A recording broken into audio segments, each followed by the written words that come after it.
Okay, here we are, Matthew Russell Lee, Inner City Press, here at the Southern District of New York Courthouse. Today, Wednesday, November 20th, 2024.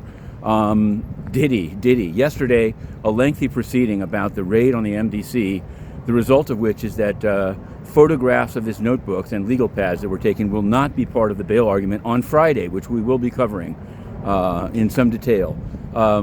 It went not badly for the defendant, but I will say that right after, at 8 o'clock yesterday, after the proceeding ended, 5 new cases were filed, civil cases against Sean Combs. These are 3 John Does and 2 Jane Does, all filed by the same Busbee firm of Houston, Texas.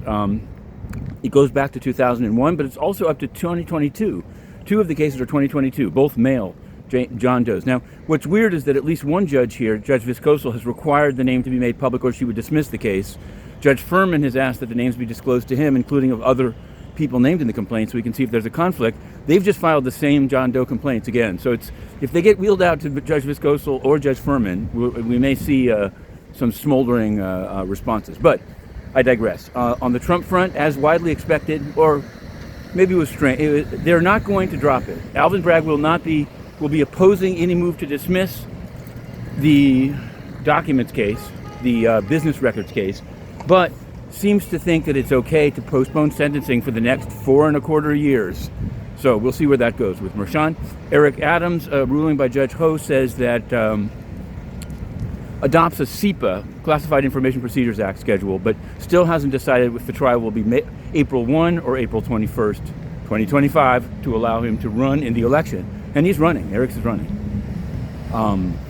Now, today, in the SDNY, we have a number of sentencings with 3 kind of high-profile sentencings. One is Gary Wang of FTX. He wants no jail time and will probably receive it, cooperating with the government and helping them design anti-stock fraud software, apparently. We'll see. Bill Wang of Archegos, they want 21 years. I don't think they'll get that, but they're going to get something. But he also wants bail pending appeal, and I think he'll get that. I don't mean to prognosticate, but we'll see. Paduch, he's going to be hammered. This is a urologist. Don't ask, don't tell. And speaking of sexual abuse, the United Nations, of course, they specialize in that. They had a guy called Karim El-Khorani. He worked for the UN in Iraq. Sounds like a limerick, right? His boss was Melissa Fleming's operation, Global Communications. He worked for them as well. He drugged women and raped them, including aid workers. Well, he's in jail now, but he's managed from jail to get removed from the sexual abusers list when he gets out. SORNA. He's no longer going to be covered by SORNA. It's classic UN. For once, somebody was held accountable, but the public will never know when he gets out. Sorry to say that, but this is a case I covered closely. Absolutely horrific. And that the UN had no response. I sent them written questions. They wouldn't even answer it. They pretended that he never worked for them.